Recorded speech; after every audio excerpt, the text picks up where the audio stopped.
Bapa bersyukur Tuhan, hari ini kami semua orang-orang pilihan-Mu boleh berkumpul, berfellowship, memuji, menyembah Engkau.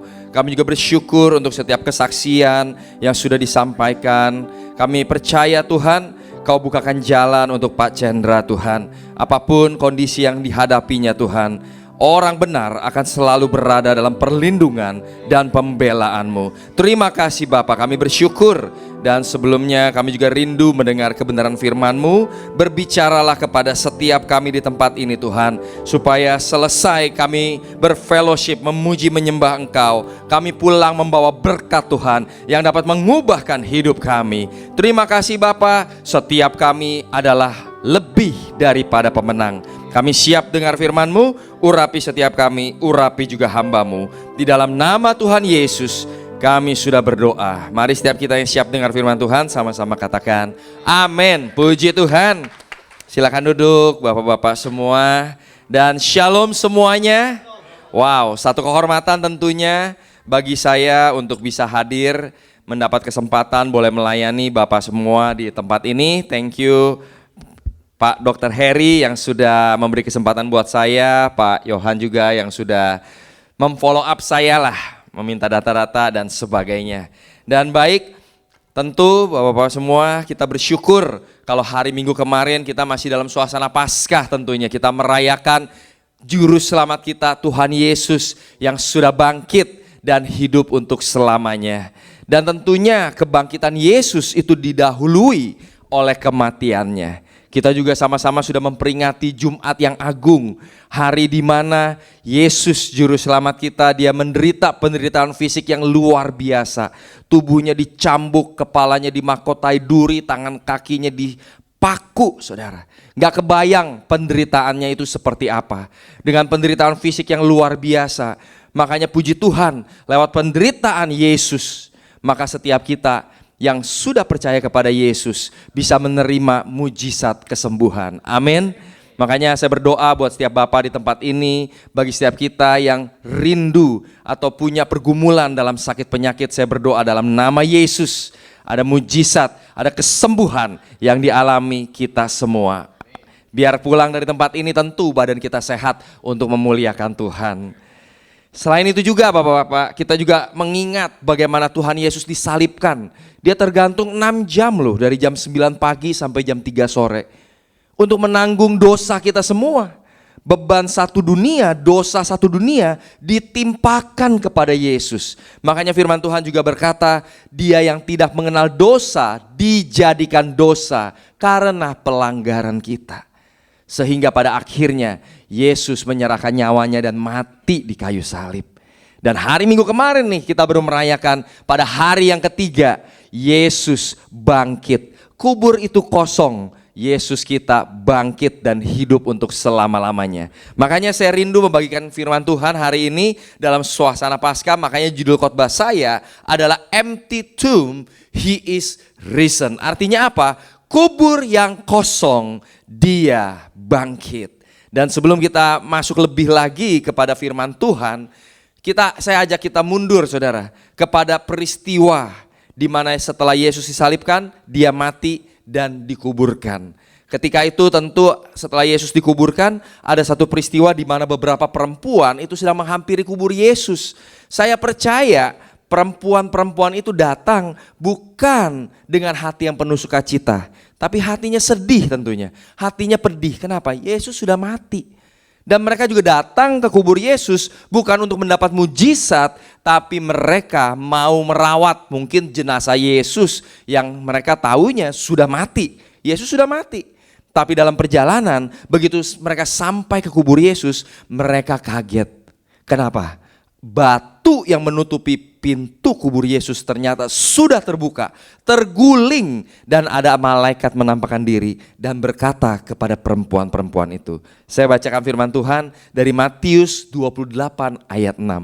Firman Tuhan bicara, ia tidak ada di sini sebab apa saudara?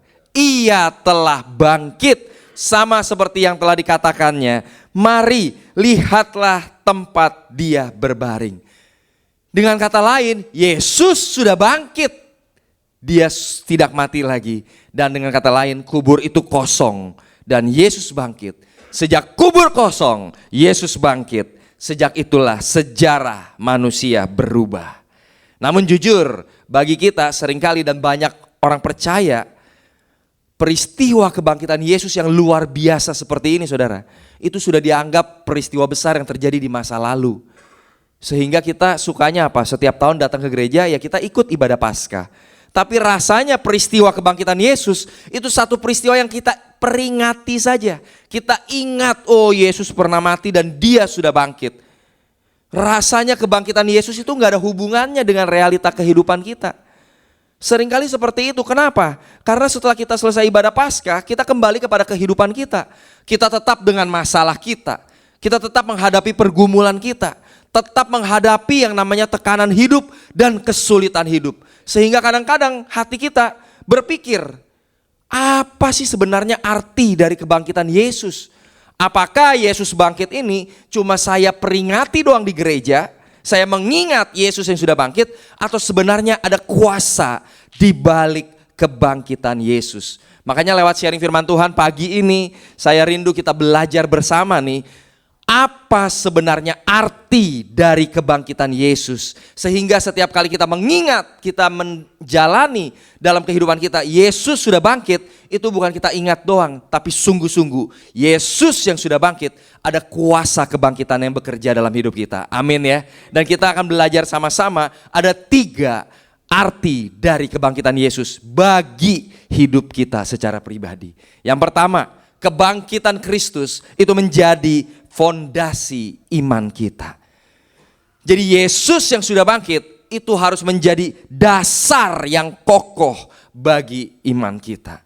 Nah saudara, firman Tuhan akan saya bawakan dari perikop surat Paulus kepada jemaat Korintus di dalam 1 Korintus pasal yang ke-15. Jadi Paulus tuh tulis surat kepada jemaat Korintus, di mana jemaat itu pada waktu itu hidupnya dengan budaya Yunani. Filsafat Yunani itu yang sangat kental. Sehingga jemaat Korintus itu gak percaya yang namanya kebangkitan tubuh. Makanya mereka sulit menerima ada kebangkitan orang mati. Makanya Paulus tulis surat ke mereka di 1 Korintus 15. Sebenarnya bukan sekedar mengajar, tapi Paulus ingin meluruskan dasar iman mereka saudara. Saya bacakan firman Tuhan dari 1 Korintus 15 ayat 14. Tetapi andai kata Kristus tidak dibangkitkan, maka sia-sia pemberitaan kami dan sia-sialah juga kepercayaan kamu. Artinya apa saudara? Tanpa kebangkitan Kristus, semua iman percaya kita akan runtuh dan sia-sia. Paulus sedang mengajar kepada setiap kita juga nih, orang percaya. Karena jujur, banyak anak Tuhan zaman sekarang hidupnya tanpa dasar iman yang jelas. Mungkin pertanyaan renungan buat kita semua termasuk saya. Apakah kita sungguh-sungguh percaya Kristus sudah bangkit? Itu pertanyaan yang harus kita jawab. Kita percaya Yesus juru selamat, tapi percaya gak bahwa juru selamat kita itu sudah bangkit dan hidup selamanya? Dia ada di sorga dan satu hari nanti dia akan datang menjemput setiap kita. Apakah kita sungguh-sungguh percaya? Kalau Paulus tulis statement ini jelas saudara. Andai kata Kristus gak bangkit, sia-sia kepercayaan kita. Nah kata sia-sia yang dipakai Paulus itu dari kata kenos, kata Yunaninya. Artinya kosong, hampa atau tanpa isi. Kayak kita punya mangkok, ada bentuknya mangkok tapi gak punya isi. Demikian juga tanpa Kristus bangkit, iman kita kosong. Iman kita itu gak punya dasar yang menopang kepercayaan kita. Kita bisa datang ke gereja, kita bisa berkumpul seperti pagi hari ini saudara. Tapi tanpa Kristus bangkit, iman kita dasarnya gak kokoh. Namun Paskah mengingatkan kita apa? Kubur itu kosong, Kristus benar-benar sudah bangkit. Makanya Paulus sampai mengingatkan kedua kalinya. Di ayat 17 dia bilang lagi, dan jika Kristus tidak dibangkitkan, sia-sialah kepercayaan kamu dan kamu masih hidup di dalam dosamu. Bapak-bapak dan saudara-saudara semua, kalau Alkitab tulis pernyataan yang sama lebih dari satu kali, itu bukan cuma penting, tapi itu sangat penting. Artinya apa?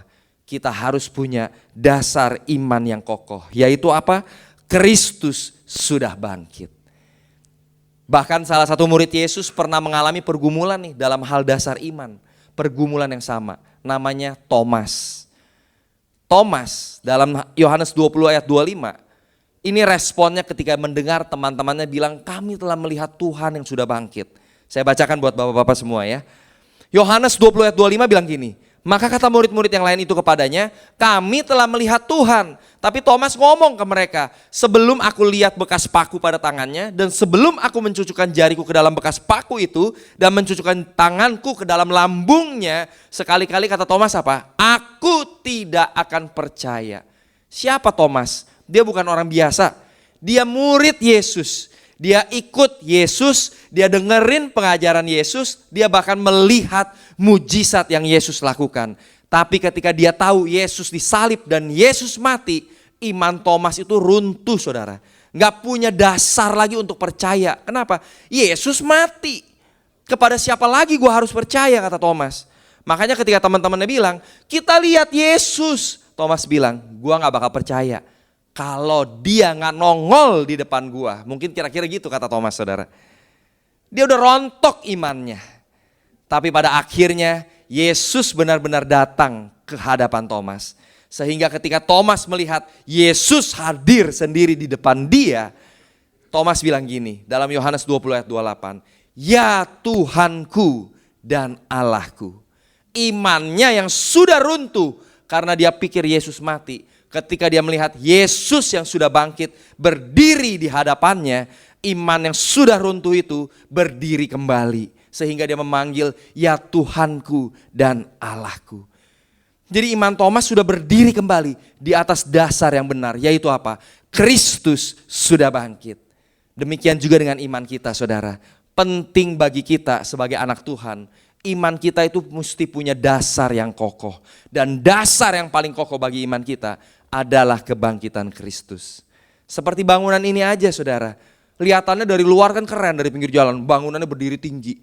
Tapi sebenarnya menentukan bangunan ini kokoh bukan kemegahannya, tapi kekuatan di bawah yang menopang bangunan ini. Demikian juga hidup kita sebagai anak Tuhan. Yang membuat kita terlihat kokoh di luar bukan apa yang kelihatan. Orang bisa melihat apa, bukan saudara. Tapi apa yang ada di dalam kita. Apa dasar iman yang kita miliki saudara. Makanya situasi di sekitar kita bisa gak baik. Kita bisa menghadapi situasi yang sulit dalam hidup. Jangan sampai iman kita dasarnya situasi di sekeliling kita atau perasaan kita saudara. Iman kita akan mudah terombang ambing. Iman kita juga gak bisa didasarkan pada apa? Budaya gereja, tradisi gereja atau bahkan pengalaman rohani kita, jangan. Tapi dasar iman kita haruslah dasar yang kokoh. Dan dasar itu cuma satu, apa? Kristus yang sudah bangkit. Amin. Makanya Billy Graham ngomong gini saudara. The resurrection is the cornerstone of the Christian faith. Kebangkitan Kristus adalah batu penjuru dari iman Kristen. Jadi benar-benar seperti batu penjuru. Dasar iman kita yang paling kokoh adalah Kristus yang sudah bangkit. Makanya dalam hidup kita, iman kita sering diuji saudara. Doa gak dijawab Tuhan. Baru selesai masalah satu, datang masalah yang lain. Hidup kayaknya gak dikasih istirahat. Kayaknya harus ngos-ngosan. Kayaknya tantangannya banyak banget, pergumulannya banyak banget. Makanya jangan berharap dan berdasar pada situasi di sekeliling kita saudara. Kalau dasar iman kita adalah kebangkitan Kristus, kita percaya sungguh-sungguh bahwa Kristus sudah bangkit. Walaupun masalah belum selesai, walaupun pergumulan masih banyak, tapi iman kita gak akan pernah goyah. Pengharapan kita juga gak akan pernah goyah. Kita gak akan tinggalin Yesus demi perkara-perkara di dunia. Kenapa? Sebab dasar yang iman yang kita pegang hanyalah Kristus yang sudah bangkit dalam hidup kita. Boleh gak kita kasih tepuk tangan buat Tuhan Yesus? Haleluya. Ini yang pertama saudara. Yang kedua, arti kebangkitan Kristus. Kebangkitan Kristus mengalahkan kuasa maut. Ini juga arti pribadi yang luar biasa hidup bagi kehidupan kita sebagai anak Tuhan. Bahwa Kristus sudah bangkit artinya apa? Kuasa maut sudah dikalahkan.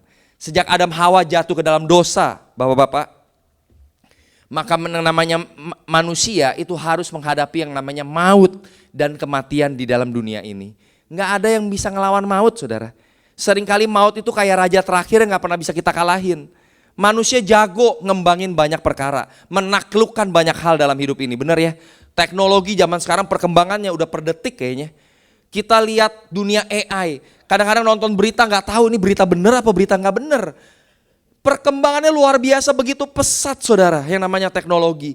Pengobatan juga begitu canggih. Tapi cuma satu yang gak pernah bisa dikalahin manusia, kematian. Siapapun kita, termasuk saya, satu hari nanti harus menghadapi yang namanya kematian. Manusia cuma beda doang, pulsanya beda-beda, pulsa hidup. Tapi tetap kematian itu pasti mendatangi kita. Tapi kita dengar apa yang firman Tuhan katakan dalam 1 Korintus 15 ayat ke-54-55.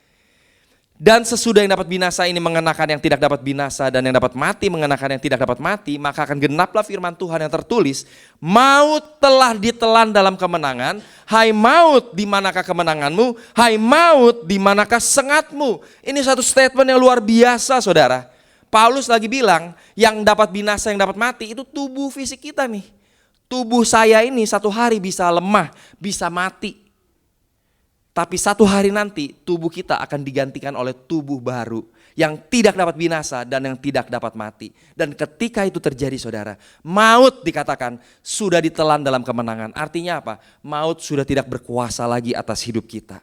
Kapan itu dimulai saudara? Ketika pagi Paskah.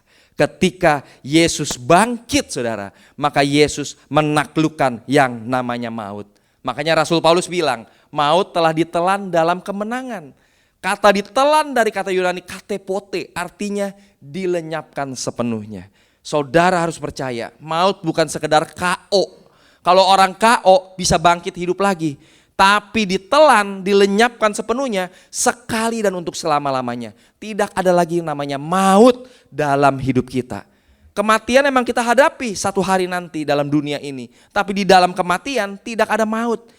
Dalam sedetik kita tutup mata, sedetik juga kita buka mata. Sudah ada Tuhan Yesus jemput dan kita masuk dalam hidup kekal di sorga bersama Dia. Makanya di dalam ayat sebelumnya yang tadi saudara, Paulus itu lagi mengejek si maut. Itu ada istilahnya ejekan kemenangan, victory taunt. Paulus ngejek bilang gini, hai maut, di mana kemenanganmu? Hai maut, di mana sengatmu? Sebab benar-benar maut sudah tidak ada lagi dalam hidup kita. Pertanyaannya kembali buat kita saudara.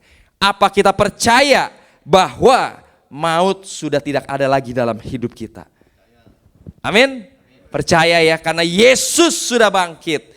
Bahkan ratusan tahun sebelum Yesus lahir, Yesaya ada menubuatkan dalam Yesaya 25 ayat 8a. Ia akan meniadakan maut untuk seterusnya. Ini satu nubuatan ratusan tahun sebelum Yesus lahir, bayangin saudara. Dan sepanjang itu tidak ada satu manusia pun yang bisa menggenapi nubuatan ini. Tapi pada pagi Paskah nubuatan ini terjadi. Yesus bangkit, kubur kosong.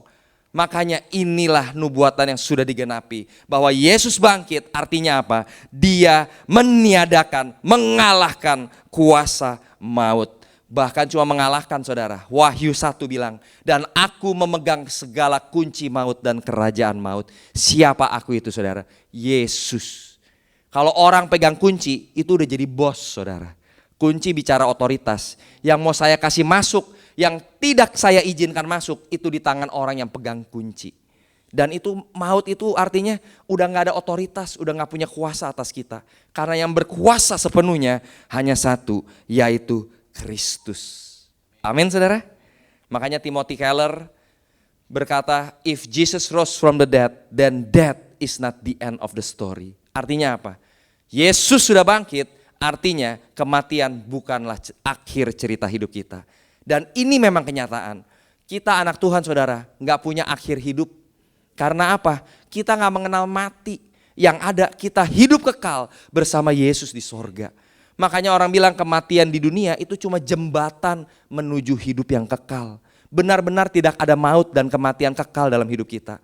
Yang ada kita hidup untuk selamanya. Seperti Yesus bangkit dan hidup untuk selamanya, maka kita juga hidup untuk selamanya. Itu bagian kita saudara. Dan saya mau saksi saudara. Ini mertua saya baru alami. Hari Minggu lalu Saya pelayanan di gereja saya yang di Living World, saudara. Baru pelayanan pagi, saya pelayanan 3 kali, baru 1 kali khotbah selesai, istri saya ditelepon oleh mama mertua saya. Karena papa mertua saya sedang di rumah sakit, lagi ada di MRCC Semanggi, saudara. Tiba-tiba ditelepon, katanya papa pendarahan hebat, udah gawat kondisinya. Nah saya takut istri saya nggak konsen, nggak tenang, saya suruh naik taksi. Udah kamu naik taksi aja deh dari Alam Sutra ke Semanggi, karena saya masih ada pelayanan. Akhirnya dia susul lihat papanya. Dan yang jadi kesaksian buat saya di rumah sakit, istri saya cerita, sudah hampir lewat saudara papa mertua saya. Dan mama mertua saya bertanya kepada papa mertua saya, ini lagi pendarahan, lagi udah kayak setengah sadar. Dia tanya, papa takut mati? Papa saya bilang, tidak katanya. Lalu pertanyaan kedua, papa sudah siap ketemu Tuhan Yesus? Papa mertua saya jawab, siap. Wah, pas saya dengar cerita itu jujur jadi kesaksian pribadi yang sangat memberkati saya. Tapi puji Tuhan, gak jadi mati saudara. Masih hidup sampai hari ini saudara. Ya walaupun masih dirawat di rumah sakit tapi gak jadi mati saudara. Tapi yang mau saya saksikan apa? Orang yang punya pengharapan yang kekal dalam Kristus, yang percaya sepenuhnya kepada Kristus, itu luar biasa. Detik menjelang kematian aja nih, menghadapi yang namanya titik-titik kematian nih saudara, nyaris henti napas, bahkan sempat henti napas saudara. Itu gak takut sama yang namanya mati dalam dunia. Kenapa? Dia tahu kok gua itu gak bakal mati. Andai kata gua merem, putus napas, begitu juga kita langsung kita melek, udah ada Tuhan Yesus dalam hidup kekal di sorga. Makanya dia siap ketemu Yesus. Karena dia tahu kalau mati kemana? Ke surga ketemu Yesus. Beda sama orang dunia yang kalau mati gak tahu kemana hidupnya setelah itu. Kalau kita mah enggak saudara. Makanya luar biasa, bagian hidup kita adalah hidup yang kekal. Dan kita bisa peroleh itu kenapa? Karena Yesus sudah bangkit pada Minggu Paskah. Amin.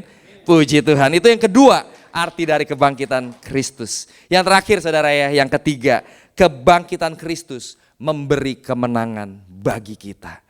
Ini juga satu perkara yang luar biasa menjadi kekuatan bagi kita. Pertanyaannya, apakah kita percaya bahwa bagian hidup kita dalam dunia ini juga adalah kemenangan demi kemenangan? Saudara percaya? Kita adalah lebih dari pemenang? Saya bacakan firman Tuhan dari 1 Korintus 15 ayat yang ke-57. Tapi syukur kepada Allah yang telah memberikan kepada kita kemenangan oleh Yesus Kristus Tuhan kita. Perhatikan kata memberikan, artinya apa saudara? Kemenangan yang setiap saudara boleh peroleh dalam dunia ini, itu semata-mata bukan usaha kita. Kita gak bisa menang dalam dunia ini karena kita hebat, karena kita jago, karena kita pintar, karena kita layak menang. No saudara, kita dibenarkan, kita dilayakkan oleh darah Kristus. Sehingga segala kemenangan yang kita peroleh dalam dunia ini, itu hasil pemberian, hasil usaha dari Kristus. Lewat apa? Karya salib dan kebangkitannya. Jadi kita diberikan kemenangan oleh Tuhan Yesus Kristus. Jadi seharusnya itu mengubah cara kita memandang hidup. Kita bukanlah orang yang kalah dalam dunia, tapi kita adalah orang yang menang di dalam Kristus. Seperti Roma 8 ayat 37 bilang, tapi dalam semuanya itu kita lebih daripada orang yang menang oleh Dia yang telah mengasihi kita. Wah, pemenang Tuhan, kita kasih kemuliaan dong bagi Tuhan. Wow, luar biasa. Setiap kita itu pemenang saudara. Masalah kita menyadarinya enggak? Seringkali kita identitasnya salah saudara. Saya juga dulu nih anak yang nyaris diaborsi dan tidak diharapkan kelahirannya ke dalam dunia saudara. Tapi sejak saya kenal Yesus, identitas saya berubah. Oh, saya bukan orang gagal, saya bukan orang tertolak, saya bukan orang yang kalah. Tapi saya adalah orang yang menang karena Kristus memberikan kemenangan itu bagi hidup saya. Demikian juga dengan setiap kita. Walaupun banyak masalah di depan kita, tapi identitas kita bukan orang kalah atau bukan orang yang sekedar bertahan hidup, bukan orang yang tertinggal, tapi setiap kita adalah pemenang. Itu identitas kita. Jadi kita harus sungguh-sungguh sadari.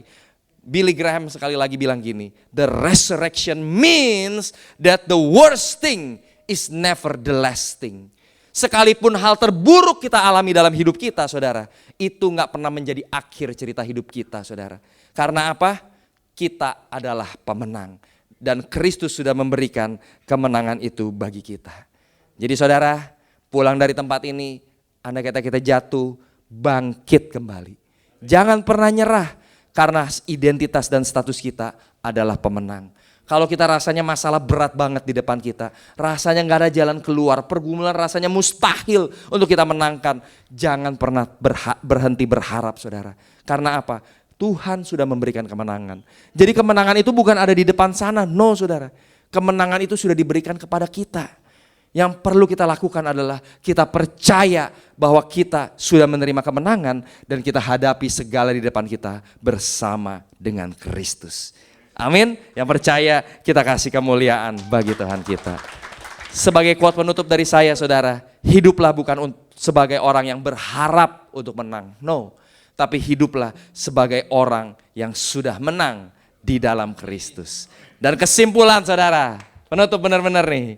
Empty tomb, he is risen. Percayalah sungguh-sungguh, kubur kosong, Yesus sudah bangkit. Kebangkitannya menjadi fondasi iman kita. Kebangkitannya mengalahkan kuasa maut. Dan kebangkitannya memberi kemenangan bagi setiap kita. Amin. Saya ajak kita berdoa sebentar ya saudara ya. Doa tutup firman ya.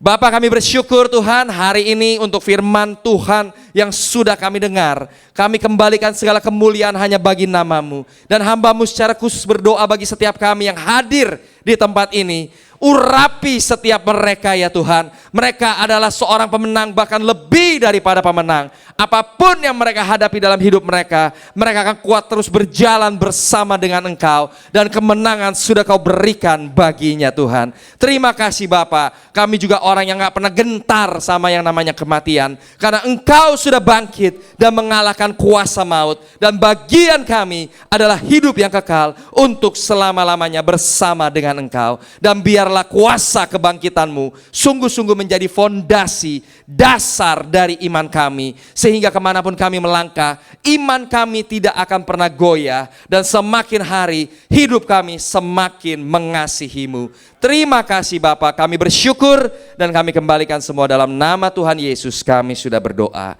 Haleluya, amin, puji Tuhan.